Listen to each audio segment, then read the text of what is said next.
Hey everyone, it's Faze Ali for All Things Mobile, and today I've got kind of one of those off-the-cuff random videos. Lately I've seen a lot of these videos where it's the what's on my insert device here tag, and I realized that a lot of these videos are a little old.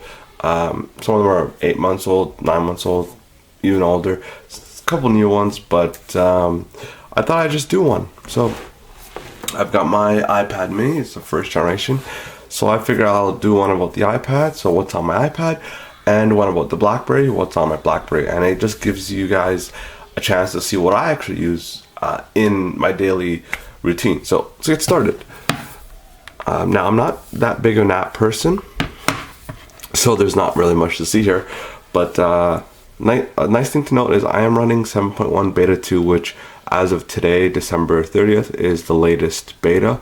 Beta 3 should be coming shortly.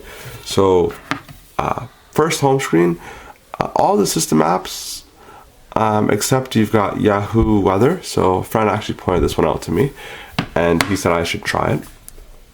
And I actually like it. So, loads right up.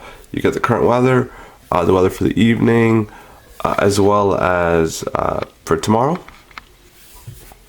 Temperature and the highs and lows.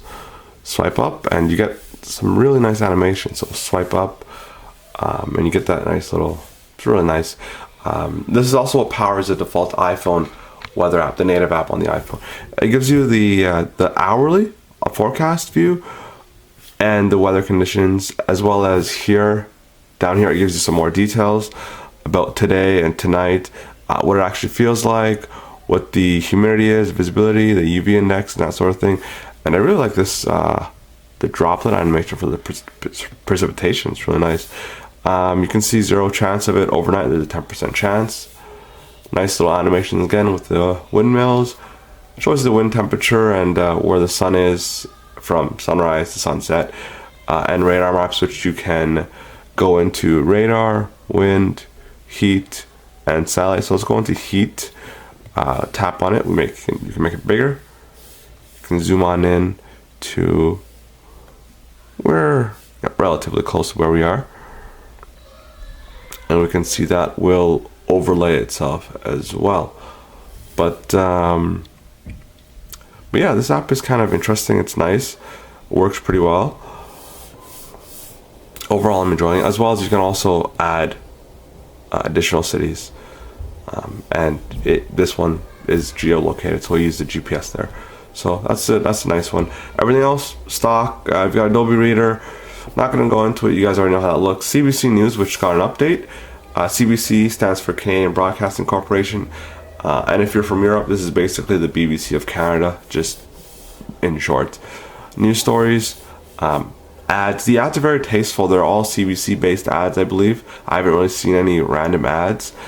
And yeah, you got the videos. You also have the weather. You can change the weather up. And recently they've actually updated this app, so it's got the whole iOS 7 look and feel. And overall, it runs pretty well. Sharing options, lots of nice little adjustments you can make. So overall, pretty nice app. Keep up with the news. Facebook and Twitter, pretty self-explanatory. And that's all for the first page. Second page, YouTube. You know, everyone likes YouTube. The Rogers TV Home Edition tablet app, which lets me control the PVR and watch some live TV on this. NHK World, which is basically a Japanese public broadcasting station. Now, I can't find the Japanese one, but this one broadcasts in English. WordPress for managing websites.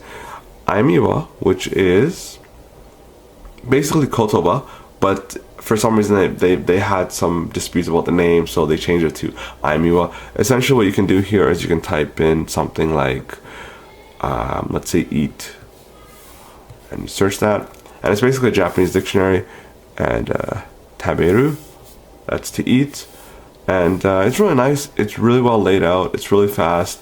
It's an older app. It's not been updated for the BlackBerry, not BlackBerry, sorry, the iOS 7 look and feel, but still feels great.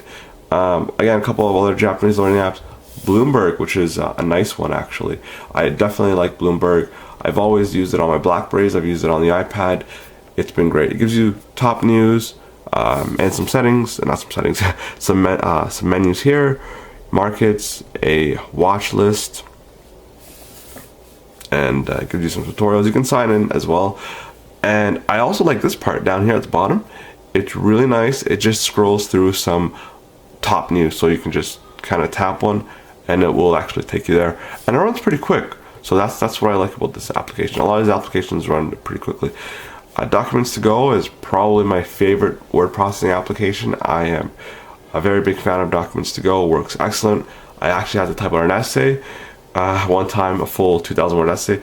iTunes U, calculator, HD. Now I don't know why the iPad does not have a native calculator app, but this one gives you some nice options. I usually keep it on this one here. Yep, this view, as well as if I put it to landscape, it becomes a scientific calculator. So really nice app, works well. I tend to use it pretty often if I have the iPad handy as a calculator. Down here, Reebee is basically your flyer app. So any of those newspapers, weekly flyers, and that sort of thing, I personally don't like getting those at the door and having to go through them, but Reebee is nice because it lets you go through them digitally, and it's great. Crackle, Sony's kind of basically it's got a small library of TV shows and movies and films and that sort of thing. The native podcasts app, Kobo for reading ebooks, which is great. I love using Kobo. CB Forums, which is basically the Crackberry Forums. NFB, National Film Board of Canada, which that app has quite a few nice documentary films. iMore Forums for following up with iOS news. RBC is my bank, so I use that. Zinio is a nice magazine app, and I've got mostly all my National Geographic, which I have to re-download, but works well. Really nice application. Last page, we got Skype and the Failblog / Cheeseburger app. LinkedIn, you guys know how that one looks. Medscape, which is really nice. I definitely love the Medscape app. They've also gotten a redesign, and it is downloading what it needs to download. But basically, you can search medical news as well as interactions and search up conditions. So if you want to search up diabetes and find out more about it, what are medications that people use, and that sort of thing, Medscape is the way to go. They've also made another app called WebMD, which some of you guys may be familiar with. That's also a pretty good one to use, but I prefer Medscape. Box, I use Box as my cloud storage. Facebook Pages Manager to manage some Facebook pages. Evernote, which is nice to sync up all the notes. Newsstand, which I don't use, which is why I put it here. But yep, BBM, Google Plus. Google Plus mostly because for YouTube comment notifications, I basically have to go through Google Plus, and the push notifications on this aren't working, but I'll actually show you guys something pretty neat, which I think kind of looks cool visually. So it's loading up the timeline, I guess you could say, and it's got this nice effect where it just fades them all in, and it's really nice. This used to be laggy, but since then they released an update, and with the update, it worked pretty well. That's it. Yeah, it's been working pretty well. So that's nice. The 12 days of gifts that Apple does. Today, day 5, is Hugo. I don't know if this is region specific. I know BlackBerry's 25 days of Christmas app giveaway was region specific. I don't know if this one is. Games. Some basic games here. Some I have to delete. I really don't play these all too often, but I like experimenting. And that's basically it. So that's kind of all what I use on the iPad on a day-to-day basis. I do use Safari a lot. I use the mail application a lot as well. Facebook and Twitter, pretty easy. Use those quite often. CB and iMore, pretty much daily, and Bloomberg as well. And Box just to upload and download stuff to the cloud. And Skype is a big one that I use as well. Well, that was what's on my iPad / what's on my tablet. This is a tablet I do carry around pretty much day to day. Every day I've got this tablet device, so it's my main tablet.